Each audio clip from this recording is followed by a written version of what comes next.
want to skip the flattery and the attaboys, because I do know this. The sooner that we become less impressed with our life, with our accomplishments, with our career, with whatever that prospect is in front of us, the sooner we become less impressed and more involved with that and these things, the sooner we get a whole lot better at doing them.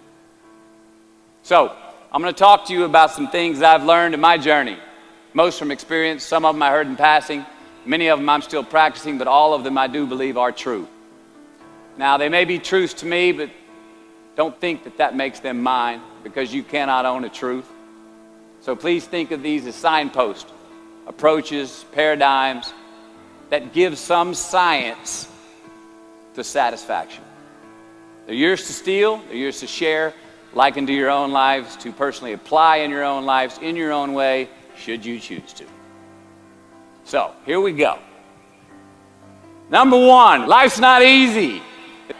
Life is not easy. It is not. Don't try to make it that way. Life's not fair. It never was. It isn't now, and it won't ever be. Do not fall into the trap, the entitlement trap, of feeling like you're a victim. You are not.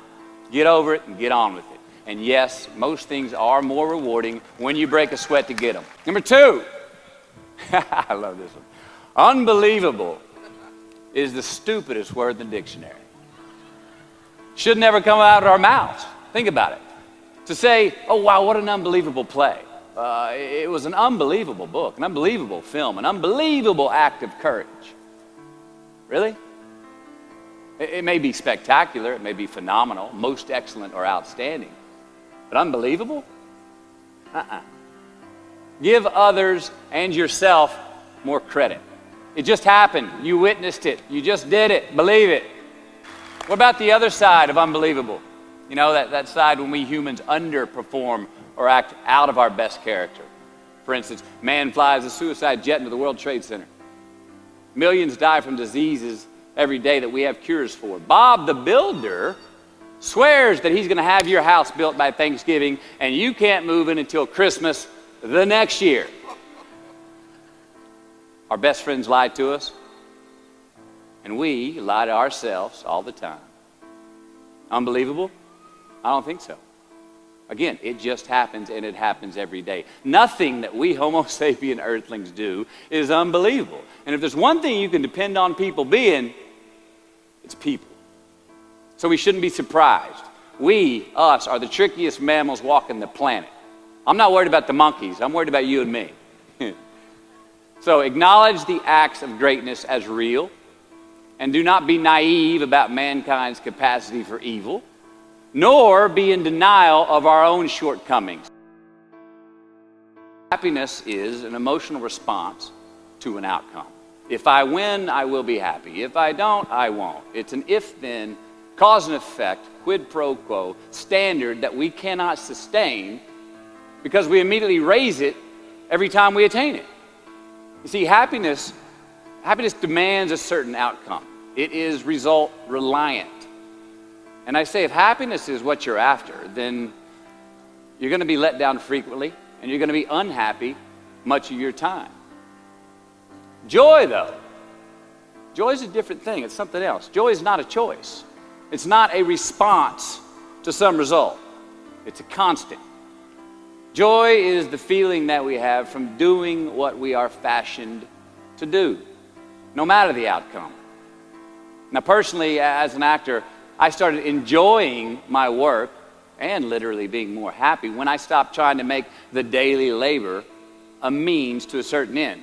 For example, I need this film to be a box office success.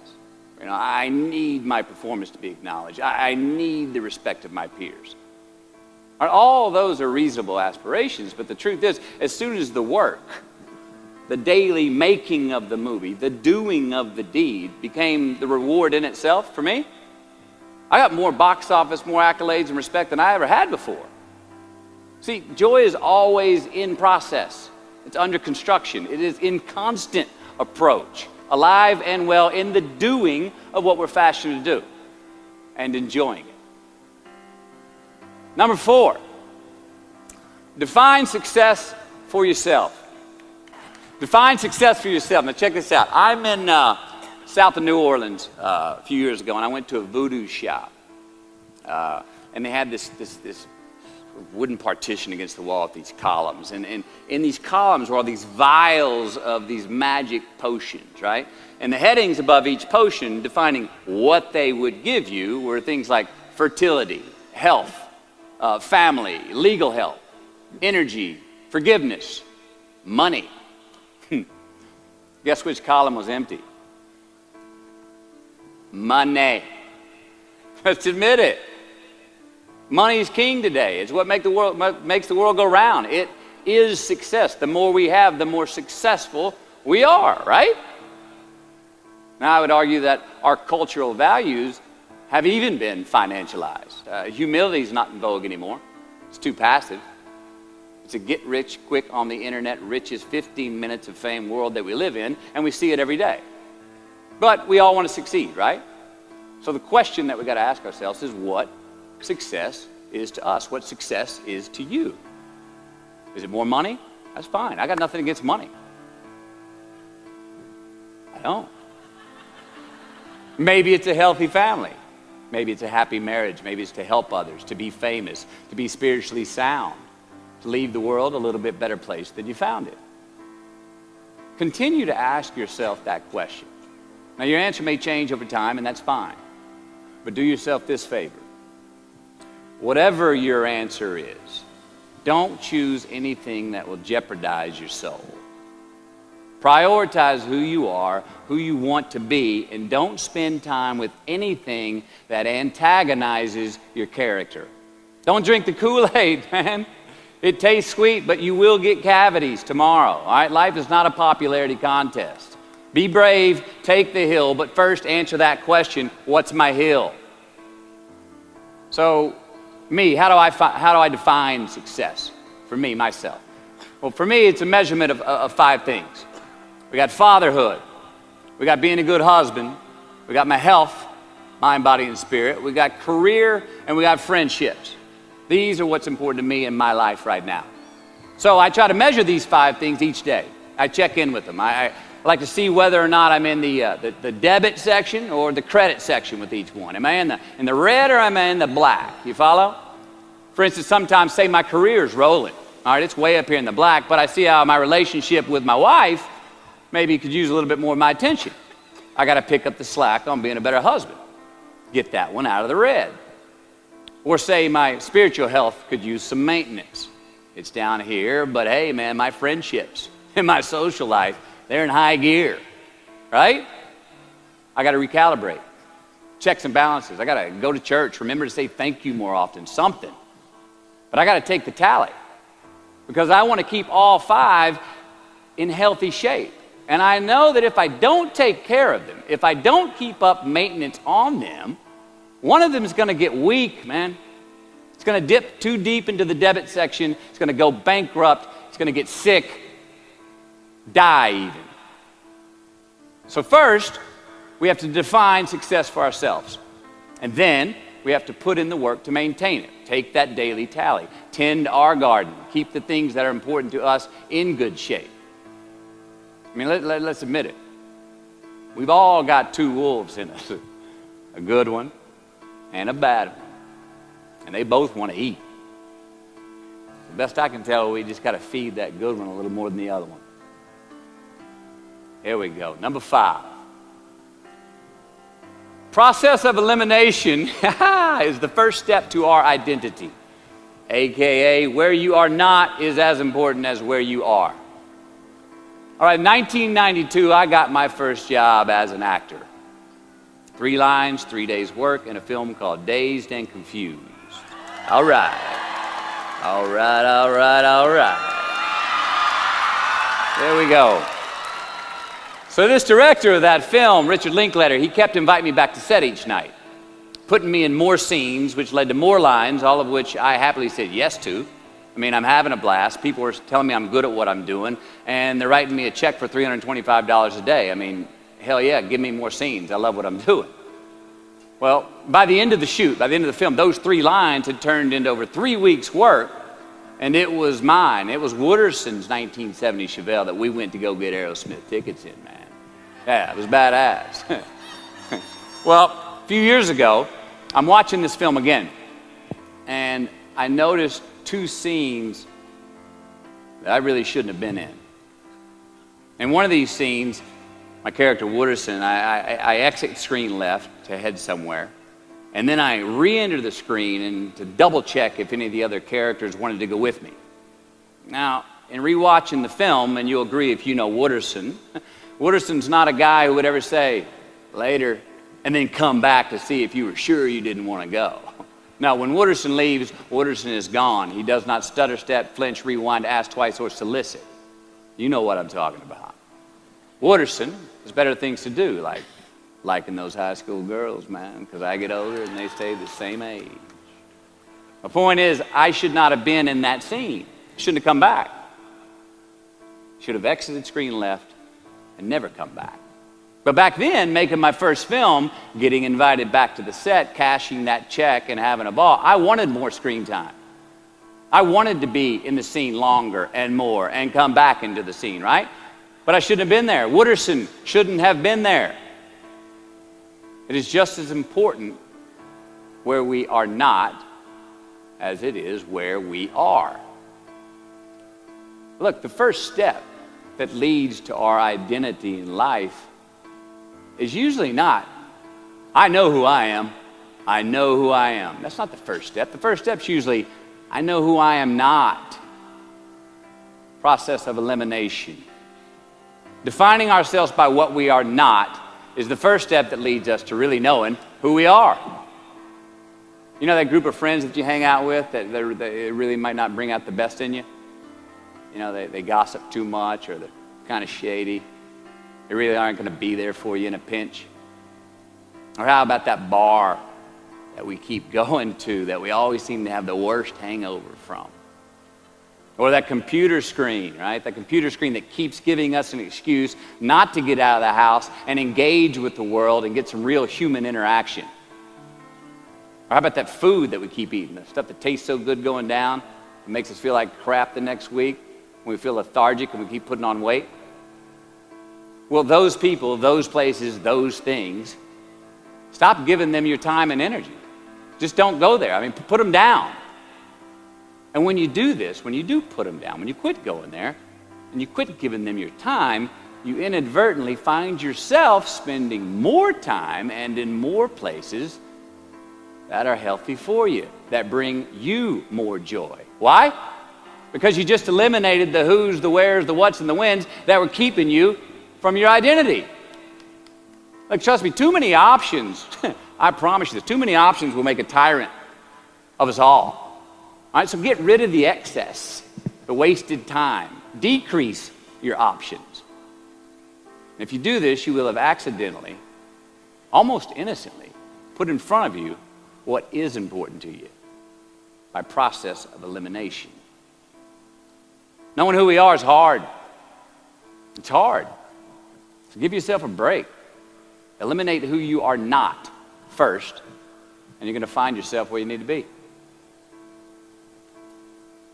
Number 6, don't leave crumbs. And the beauty of delayed gratification. So what are crumbs? Well, the crumbs I'm talking about are the choices that we make that make us have to look over our shoulder in the future. You didn't pay that guy back the money that you owed him, and tonight you just saw him 3 rows behind you. Shit. You slept around on your spouse, and you just found out that tomorrow she and the lady you're having an affair with are going to be at the same PTA meeting. Shit again. You drank too much last night. You're too hungover to drive your son to his 8 a.m. Saturday morning baseball practice. These are the crumbs. They come in the form of regret, guilt, and remorse. You leave crumbs today, they will cause you more stress tomorrow. And they disallow you from creating a customized future in which you do not have to look over your shoulder. So let's flip the script. Instead of creating outcomes that take from us, let's create more outcomes that pay us back, fill us up, keep your fire lit, turn you on for the most amount of time in your future. These are the choices I'm talking about. And this is the beauty of delayed gratification. All right, tee yourself up. Do yourself a favor. Make the choices, the purchases today that pay you back tomorrow. Residuals. In my business, we call it mailbox money. If I do my job well today, and that movie keeps rerunning on TV, 5 years from now, I'm getting checks in the mailbox. It's a heck of a deal. So whether it's prepping the coffee maker the night before, so all you got to do is press the button in the morning, or getting ready for the job interview early so you don't have to cram the night before, or choosing not to hook up with that married woman because you know you're going to feel horrible about it tomorrow, and her husband carries a gun, or paying your debts on time so that when you do see that guy 3 rows back tonight, you don't have to hunker down in your seat hoping that he don't see you. Get some ROI. You know what that is? Return on investment. Your investment. You. Customize your future. Don't leave crumbs. Number 7. Dissect your successes and the reciprocity of gratitude. We so often focus on failure, don't we? When we study failure, we obsess with failure. We dissect failure and our failures. We dissect them so much we end up intoxicated with them to the point of disillusion. I mean, when do we write in our diary? Usually when we're depressed. What do we gossip about? Other people's flaws and limitations. And we can dissect ourselves into self-loathing if we're not careful. I find that most of the times our obsession with what is wrong just ends up breeding more wrong, more failure. Now, the easiest way to dissect success is through gratitude. Giving thanks for that which we do have, for what is working. Appreciating the simple things we sometimes take for granted. We give thanks for these things, and that gratitude reciprocates, creating more to be thankful for. It's really simple, and it works. Now, I'm not saying be in denial of your failures. No, we can learn from them too, but only if we look at them constructively, as a means to reveal what we are good at, what we can get better at, what we do succeed at. Now, personally, I've read a whole lot of my bad reviews. All right? I've had quite a few. Written by the more talented critics, they are the ones who give constructive bad reviews. They reveal to me what did translate in my work, what came across, what was seen, or what wasn't. Now, I don't obsess on the unfavorable aspect of their review, but I do seek what I can learn from it. Because their displeasure actually uncovers and makes more apparent what I do well, what I am successful at, and then I dissect that. All right, life's a verb. We try our best, we don't always do our best. Well, architecture is a verb as well. Yes, it is. And since we are the architects of our own lives, let's study the habits, the practices, the routines that we have that lead to and feed our success, our joy, our honest pain, our laughter, our earned tears. Let's dissect that and give thanks for those things. And when we do that, guess what happens? We get better at them, and we have more to dissect. Number 8, make voluntary obligations. All right, mom and dad, since we were young, they teach us things as children. Teachers, mentors, the government, and on laws, they all give us guidelines for which to navigate this life.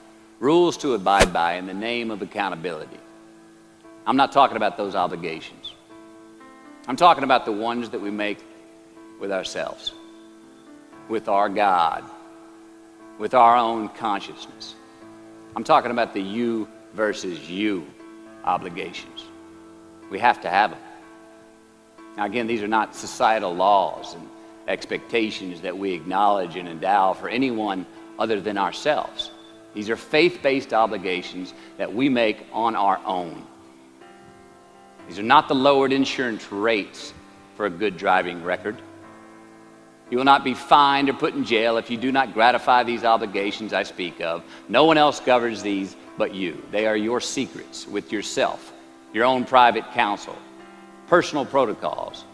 And while nobody throws you a party when you abide by them, no one's going to arrest you when you break them either, except yourself. Or some cops who got a disturbing the peace call at 2:30 in the morning because you were playing bongos in your birthday suit. That was me. An honest man's pillow is his peace of mind. And when you lay down on that pillow at night, no matter who's in your bed, we all sleep alone. These are your personal Jiminy Crickets. And there are not enough cops in the entire world to police them. It's on you. It's on you. Number 9, from can to want. All right, check this out. In 1995, I got my first big paycheck as an actor. I think it was 150 grand. The film was almost Boys on the Side, and we were shooting in Tucson, Arizona. And I had this sweet little adobe guest house on the edge of the Saguaro National Park. The house came with a maid, my first maid. It was awesome. So I got a friend over one Friday night, and we're having a good time, and I'm telling her about how happy I am with my setup. The house, the maid, especially the maid. And I'm telling her, look, this lady, she cleans the place up after I go to work. She washes my clothes, the dishes, puts fresh water by my bed, leaves me cooked meals sometimes. Look, she even presses my jeans. And my friend, she smiles at me, happy that I'm excited over this. And she says, well, that's great, Matthew, if you like your jeans pressed. And I kind of looked up at her, my jaw caught hanging open. I stuttered a moment, had that dumbass look that you get when you've just been told the truth and you didn't think about it, and it hit me. I hate that line going down the front of my jeans. I hate that line. And it was then, for the first time, that I noticed it. I'd never thought about not liking that starched line down the front of my jeans because I'd never had a maid to iron my jeans before. And since she did, now for the first time in my life, I just liked it because I could get it. I never thought about if I really wanted it. Well, I didn't want it there, that line. And that night I learned something. Look, just because you can, nah, come on. It's not a good enough reason to do something. Even when it means having more. All right, be discerning. Choose it because you want it. Do it because you want to. Never had my jeans pressed again. I hate that line. Number 10, a roof is a man-made thing. This may cut a little close to the bone since the geography, but I think we all were there and we'll all remember where we were. But in January the 3rd, 1993, it was the NFL playoffs, and your Houston Oilers were playing the Buffalo Bills. The Oilers were up 28-3 at halftime, 35-3 early in the third. Frank Reich and the Bills come back to win 41-38 in overtime for one of the greatest comebacks in NFL history. Yeah, the Bills won, but they didn't really beat the Oilers. The Oilers lost that game. They beat themselves. Y'all remember that, huh? Why? Why'd they beat themselves? Or how? Was it because at halftime they put a ceiling, a roof, a limit on their belief in themselves, aka the prevent defense? Or maybe they started thinking about the next opponent in the playoffs at halftime. I mean, they were up. Then they came out and played on their heels, lost the mental edge the entire second half, and voila, they lost. In a mere 2 quarters, defensive coordinator Jim Eddy went from being called the defensive coordinator of the year and the man first in line to be a head coach next year to a man without a job in the NFL. You ever choked? Nobody has ever choked? I have. You know what I'm talking about, fumbling at the goal line, stuck your foot in your mouth once you got to the microphone, had a brain freeze on the exam that you were totally prepared for. Forgot the punchline to a joke in front of 4,000 graduating students at the University of Houston commencement. Or maybe you've had that feeling of, oh my God, life just cannot get any better than this moment. And ask yourself, do I deserve this? Now, what happens when we get that feeling? We tense up. We have this sort of outer body experience where we are literally seeing ourselves in the third person. And we realize that the moment just got bigger than us. You ever felt that way? I have. And it's because we have created a fictitious ceiling, a roof, to our expectations of ourselves. A limit where we think it's all too good to be true. But it's not. And it's not our right to say or believe it is. We shouldn't create these restrictions on ourselves. A blue ribbon, a statue, a score, a great idea, the love of our life, a euphoric bliss. Who are we to think that we don't deserve or haven't earned these gifts when we get them? It's not our right. But if we stay in process, all right, within ourselves, in the joy of the doing, we will never choke at the finish line. Why? Because we aren't thinking of the finish line. Because we're not looking at the clock. We're not watching ourselves on the Jumbotron performing the very act that we're in the middle of. No, we're in process. The approach is the destination, and we are never finished. Bo Jackson, what did he do? He used to run over the goal line, through the end zone, and up the tunnel. The greatest snipers and marksmen in the world, they don't aim at the target. They aim on the other side of the target. We do our best when our destinations are beyond the measurement, when our reach continually exceeds our grasp, and when we have immortal finish lines. And when we do this, the race is never over. The journey has no port. The adventure never ends because we are always on the way. So do this, and let somebody else come up and tap you on the shoulder and say, hey, you scored. Let them run up and tap you on the shoulder and say, man, you won. Let them come tell you, you can go home now. Let them say, I love you too. Let them say, thank you. Take the lid off the man-made roofs that we put above ourselves and always play like an underdog. Here we go. Number 11, turn the page. The late and great University of Texas football coach Darrell Royal. I don't know if y'all remember him. He won a national championship in '69. He won a couple of national championships. You know Darrell Royal? He was a friend of mine and a good friend of many people. Now, a lot of people looked up to this man. One of the people who looked up to him was a musician named Larry. Now, at this time in his life, Larry was in the prime of his country music career. He had #1 hits, and his life was rolling. And he had picked up a bad habit of snorting the white stuff somewhere along the line. And at one particular party, after a bathroom break, Larry went confidently up to his mentor, Darrell, and he started telling him a story. Coach Royal listened, as he always had. And when Larry finished his story and was about to walk away, Coach Royal put a gentle hand on his shoulder, and he very discreetly said, hey, Larry, you got something on your nose there, bud. Well, Larry immediately hurried to the bathroom mirror where he saw some of the white powder that he hadn't cleaned off his nose. He was ashamed. He was embarrassed. As much because he felt so disrespectful to Coach Royal, and as much because he'd obviously gotten too comfortable with the drug to even hide it as well as he should. Well, the next day, Larry went to Coach's house. He rang the doorbell. Coach answered, and he said, Coach, I need to talk to you. Darrell said, sure, come on in. Larry confessed. He purged his sins to Coach. He told him how embarrassed he was and how he had lost his way in the midst of all this fame and fortune.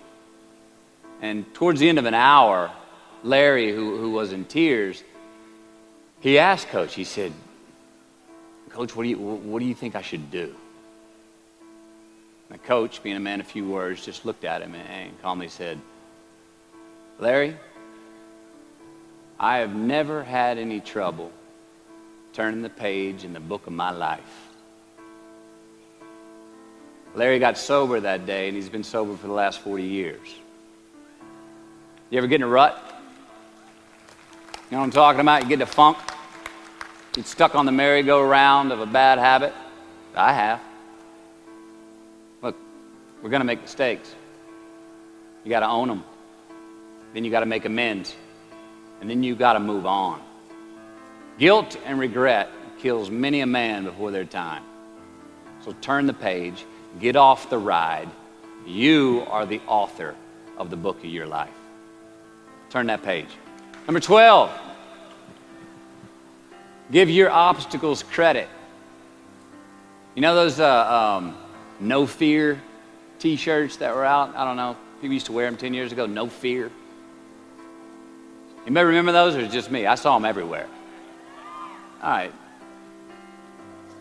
I don't get them, and I never did. I mean, I try to scare myself at least once a day. I mean, I get butterflies every morning before I go to work. I was nervous before I got here to speak tonight. I think fear is a good thing. Now, why? Because it increases our need to overcome that fear. All right, so say your obstacle is fear of rejection. All right, you want to ask her out, or you want to ask him out, but you fear that he or she may say no. All right, you want to ask your boss for that promotion, but you're scared he's going to think you're overstepping your bounds. Well, instead of denying those fears, declare them. Say the fear out loud. Admit it. Give them the credit they deserve. Don't get all macho and act like they're no big deal. And don't get paralyzed by denying that they exist and therefore abandoning your need to overcome them. I mean, I'd even subscribe to the belief that we're all destined to have to do the thing that we fear the most anyway, at some point. So give your obstacles credit, and you will, 1, find the courage to overcome them, or you will, 2, see more clearly that they're not really worth prevailing over. So be brave, have courage, and when you do, you get stronger, you get more aware, you get more respectful of yourself and that which you fear. Number 13. So how do we know when we cross the truth? 13. Someone was asking, why did I pick 13? That's an unlucky number. Well, I don't know when 13 got the bad rap and became the mongrel of numerology. It's never done me wrong, 13. In fact, 13 has been a pretty lucky number for me, and I want to tell you how. I've always taken these 21-day trips by myself to far-off places where I usually don't know the language and nobody knows my name. They're adventures, one, but they're also a purge. All right, they're a cleanse for me. They're like a 21-day fast from attention, from all the things I have in my well-appointed life. They're a check out so I can check in with me. See how I'm doing. Be forced to be my own and my only company. To have a look in my mirror. And we all know what can happen when we do that. Sometimes we do not like what we see.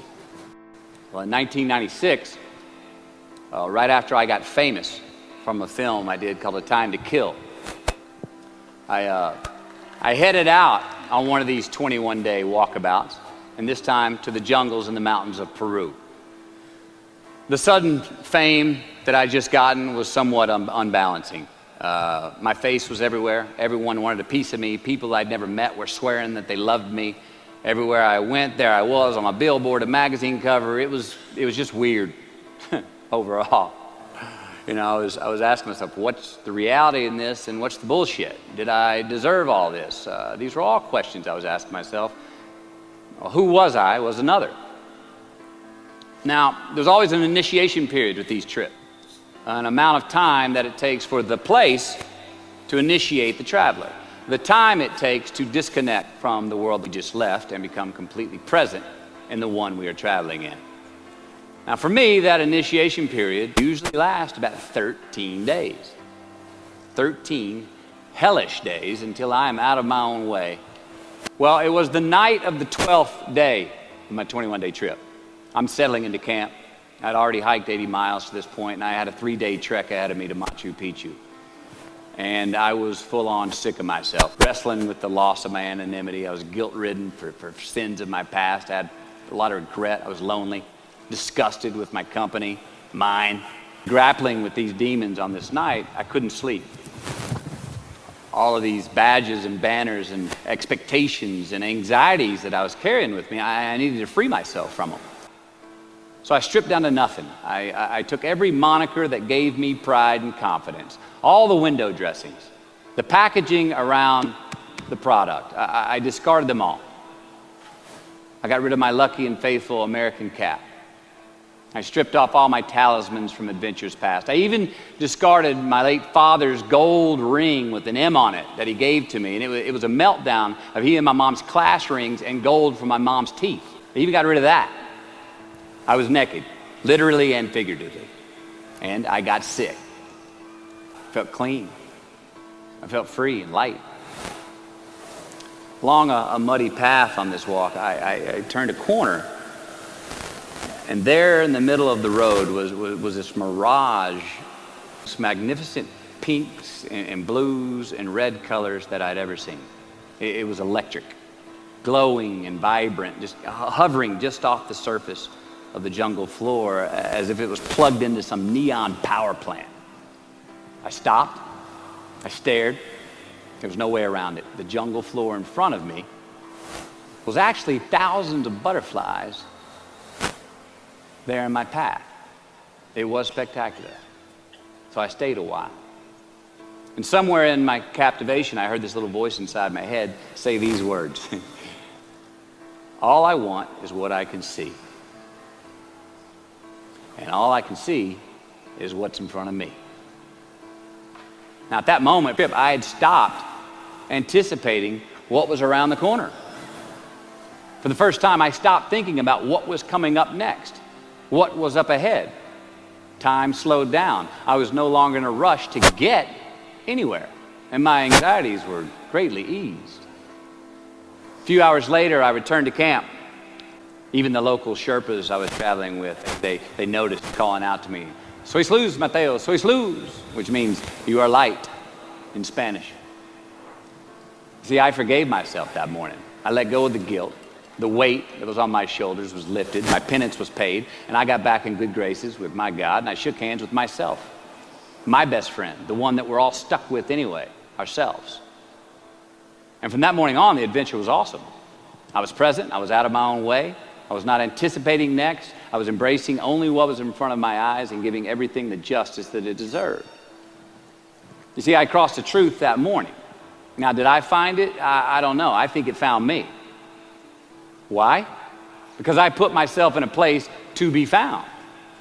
I put myself in a place to receive the truth. So how do we know when we cross the truth?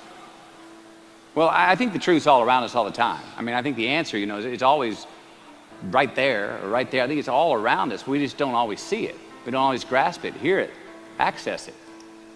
Usually because we're not in the right place to do so. So what do? First, I believe we've got to put ourselves in the place to receive the truth. Let's do a minute. We live in an extremely noisy world with all kinds of frequencies coming at us. We got commitments, we got deadlines, fix this, do that, plans, expectations, and they all make it hard to get clarity and peace of mind. So we have to consciously put ourselves in places to receive that clarity. Now that may be prayer, that may be meditation, that may be a walkabout, that may be being in the right company, a road trip, whatever it is for you. Schedule that time. Schedule it. So, if we do that, if we hear it, if we put ourselves in a place to hear it, and we do, and it's become clear, a truth, natural and infinite, then the second part comes, which is to personalize it. Ask yourself how it works for you, how it applies to you personally, why you need it in your life specifically. And if you do that, then comes the third part. Have the patience to internalize it and get it from our intellectual head, thinking about it, and into our bones and our soul and our instinct. Now, we cannot rush this part. It does take time. So if we get that far, we've received it, we've personalized it, and we've internalized it. If we make it that far, we've got to have the courage to act on it, to actually take it into our daily lives and practice it, to make it an active part of who we are and live it. Do that. All right, if we can do that, then we have what I believe Is heaven right here on earth? I mean, that's the ticket, isn't it? Think about it. I know that's where I want to live. While we're here, and they're going to run across the Jumbotron. Let's make it a place where we break a sweat, where we believe, where we enjoy the process of succeeding in the places and ways that we are fashioned to, where we don't have to look over our shoulder because we're too busy doing what we're good at, voluntarily keeping our own counsel because we want to, traveling towards immortal finish lines. We write our own book, overcoming our fears. We make friends with ourselves. And that is the place that I'm talking about.